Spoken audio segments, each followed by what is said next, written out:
Hey, how's it going, guys? Oliver Canati here from Top Prado Blades, and I'm here to talk about an awesome combat knife. It's also known as the Top Prado Mini-Ginunting.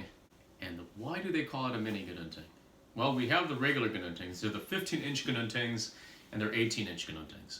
In this case here, the reason why we call it the Mini-Ginunting is because it's literally a smaller version of the Ginunting. And the difference is a size of a combat knife. It's an 8-inch blade itself, and it's a combat knife.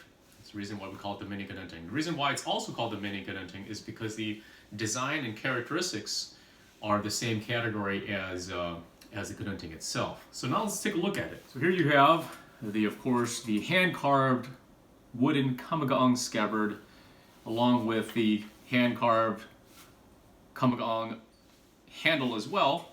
And these are beautiful, beautiful, beautiful species of wood.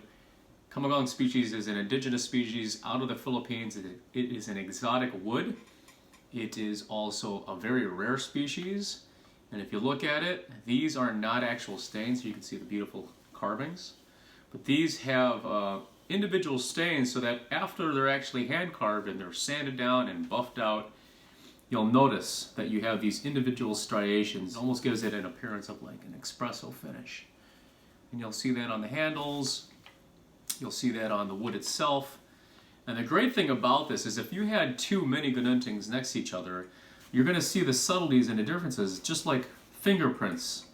There are going to be slight differences and variations, but the handling characteristics are going to be the same. So the only difference is these striations would be different. If we look at and compare this to, like, for example, a 15-inch Ginunting, you can tell that each individual wood has different striations, giving it a unique and individual appearance. So you're not going to get exactly the same thing, and the reason why is because it's like people, they're all going to be different. In this case here, the thing that makes it different is the striations and the way the wood grains flow through the actual wood itself. And it's a beautiful, beautiful, beautiful piece of wood. It's got a great weight to it, so when you hold these blades, they don't feel super light and too flimsy. They actually have a really good proper weight form for the handling characteristics. They're not super heavy. You want to be able to travel with these things, but they have a good weight to them where you're just like, okay, this is good. It feels good. I'm confident with the blade. So now let's take a look at the blade itself. Yeah, there it is. Boom. As you can see, the design of the beak gives it that characteristics, and that forward swoop of the blade gives it the characteristics of a Ginunting.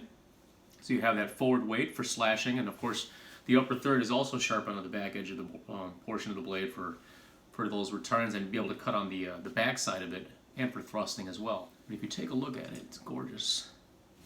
And you can see the blade maker's mark. This is retired second lieutenant Prado's mark. That's the blade master's mark. That's how he finishes off all these blades. The great thing about all these blades is when you put them in your hand, and I'll always say this, and we always say this all the time, is once you place a Top Prado blade in your hand, you'll know that it's like, okay, this was designed specifically for combat zones, for war zones. The handling characteristics for it, it's a close quarter combat tool that is utilized. So when they run out of ammo or they're jamming up and they have to go close quarters, or if they find themselves in close quarters, you can tell that the application of these tools, these blades, there was a lot of thought put into these, and you can feel that, especially when you place your hand on the handle, you grip it, and then we always get the same. Everybody always when you take it out of the scabbard, you're just like, man, this is freaking awesome. So it fits beautifully in your hand. The weight feels fantastic. You have the blade orientation. You know where it's going to go with 100% certainty. And again, these are the blades utilized by the men of the Philippine Force Recon Marines, designed, implemented, utilized, tested in combat and war zones, always making improvements, always making sure that these are always going to be continually getting better and better and better. They're awesome.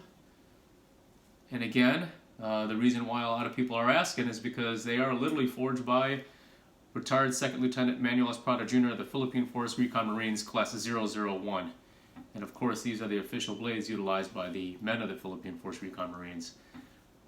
So we are very fortunate and honored to be able to work with retired Second Lieutenant Prado. If you have any questions about the Mini-Ginunting forged by retired Second Lieutenant Prado, contact us anytime. Check out our website, check out Facebook, check out Instagram, check out YouTube for more videos. And of course, we'll talk to you guys a little bit later. Gorgeous. This is gorgeous. Take care.